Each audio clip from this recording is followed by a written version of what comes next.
दत्ता जी बोल रहे थे, पूरी मजबूती से सिर्फ संभल के लोगों की हक की आवाज के लिए उठाने का काम किया। हम लोग सिर्फ यह चाहते हैं, अफसोस इस बात का है कि हमारी लोगों की हत्या हुई और हमारे लोग ही के खिलाफ मुकदमा दर्ज किया गया। ये कैसा इंसाफ है? लेकिन हम संविधान पर यकीन करते हैं और इस संविधान को मानते हैं और हमारा न्यायालय पर पूरा भरोसा कायम है। हमें उम्मीद है कि अगर हमें पुलिस प्रशासन से, शासन से अगर हमें इंसाफ नहीं मिलेगा तो न्यायालय से हमें इंसाफ जरूर मिलेगा। उसकी लड़ाई हमने संसद के अंदर और विधानसभा में मजबूती से लड़ी है और इंशाल्लाह हम पूरी कोशिश करते हैं कि उसका भले ही खामियाजा मुझे भी भुगतना पड़ा कि मेरे खिलाफ भी मुकदमा, मेरे वालिद साहब के खिलाफ मुकदमा, हमारे विधायक जी उनके बेटे के खिलाफ मुकदमा लिखना, एक ये चीज जाहिर करता है कि पुलिस और प्रशासन अपनी जो नाकामी है या जो करतूत है उसको छुपाने के लिए इस प्रकार की ये चीजें करी गई हैं। और हम चाहते हैं कि हमारे लोगों को इंसाफ मिलना चाहिए, वो भी इस देश के नागरिक हैं।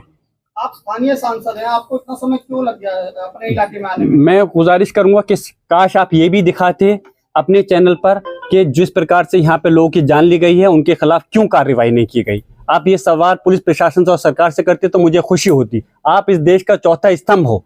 मैं सिर्फ इस पॉइंट ऑफ व्यू पे नहीं, यहाँ पे हम लोग राजनीति करने नहीं है।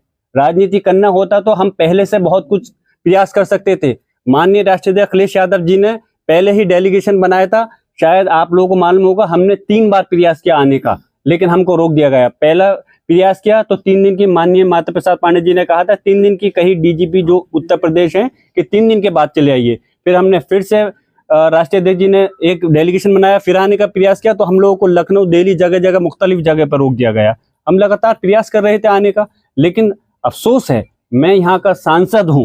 यहाँ का सांसद होने के साथ साथ मैं यहाँ का निवासी भी हूँ।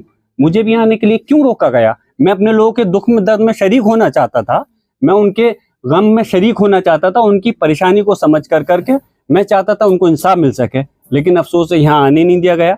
लेकिन खैर कोई बात नहीं, आज हम हाजिर हुए हैं और हम और हमारी पूरी पार्टी चाहती है कि संभल के लोगों को इंसाफ मिलना चाहिए। जो उनके साथ ज्यादती हुई है, जो जुल्म हुआ है, उसके खिलाफ आवाज उठनी चाहिए। जिया, जब पुलिस ये कह रही हो कि खुद ही आपस में मर गए लोग, गोली मार दी आपस में, आपको क्या लग रहा है कि अफसोस है कि पुलिस की तरफ से ऐसी इस प्रकार की बातें आना जिसका कि औचित्य कोई मतलब नहीं बनता। मैं आपसे पूछ रहा हूँ, अगर इस बात को आप लोग सच मान सकते हैं तो मैं ठीक है, इस बात को भी सच मान लूंगा कि लोगों की आपस की गोली से मृत्यु हुई।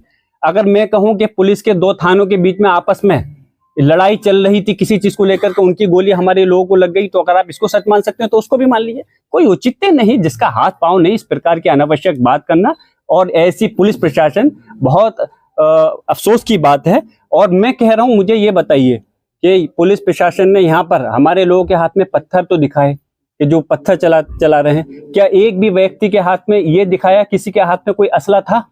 कोई वीडियो दिखाई? उनके तो ड्रोन कैमरे भी चल रहे थे, क्योंकि हमारे लोगों ने कोई तैयारी नहीं थी, सिर्फ वो वहां पर गए थे इसलिए कि क्यों दोबारा से सर्वे किया जा रहा है, इस चीज को जानना चाहते थे। उसके एवज में उनको पता नहीं था कि इस प्रकार का हमला उन लोगों के ऊपर, जो निहत्थे लोग वहां गए थे, ऐसी कार्रवाई हो जाएगी और हमारे 5 लोगों की जान ले ली जाएगी।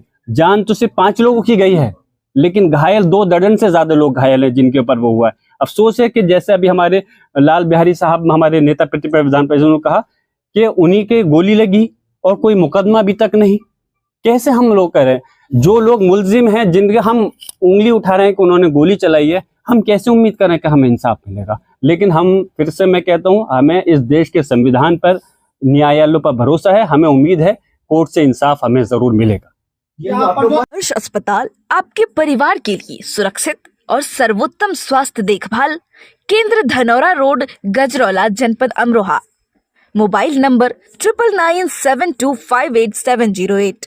हमारे यहाँ नॉर्मल एवं सिजेरियन डिलीवरी की सुविधा, बच्चेदानी एवं पित्त की थैली का ऑपरेशन, 24 घंटे भारती की सुविधा, डेंगू एवं टाइफाइड बुखार के इलाज की सुविधा, मॉनिटर, ऑक्सीमीटर, ऑक्सीजन एम्बुलेंस सेवा एवं 24 घंटे इमरजेंसी सुविधा, आईसीयू की सुविधा, NICU सुविधा उपलब्ध है। अस्पताल डॉक्टर फरियाद अली, पता है धनौरा रोड, गजरौला।